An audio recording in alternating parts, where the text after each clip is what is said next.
Bahodirlar o'yinlari tosh ko'tarish sport turi, oilamiz sporti. Mana men 6-avlod uni davomchisiman.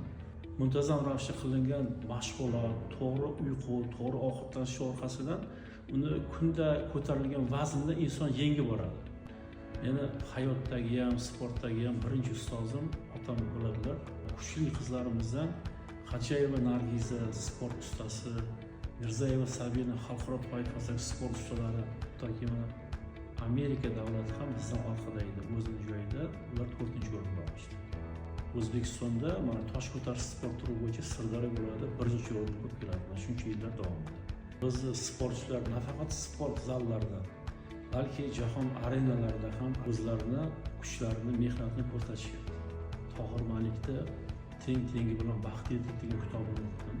Yosh oilalar haqida farzandingizni qiziqishiga qarab sportga bersangiz, sport nima o'rgatadi? Sport birinchi navbatda tartibni, qoidani ko'p davlatlarda bo'lganmiz musobaqada, sport musobaqalarida 4 kun, 5 kundan keyin O'zbekistonda sog'inganman. Vatanparvarlik bu men uchun mana bu egnimdagi kiyimga e'tibor qiling. Mana vatanparvarlik. Hattoki bizning kiyimlarimizda bizning milliyligimiz aks etgan. Sportda bu hayot keskin qarama-qarshiliklardan iborat, har xil fikrlardan iborat.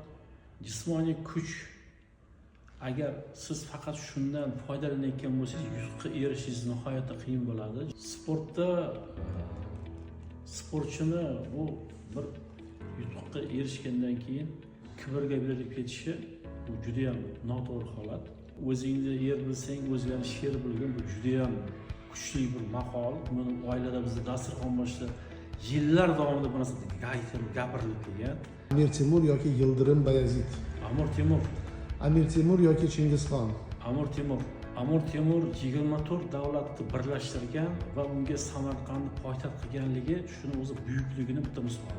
Qayerdagi yo'q bir Yevropadagi bir qo'shiqchilarga emas, buyuk bobolarimizga, To'mars momolarimizga havas qilib yashashlarini taklif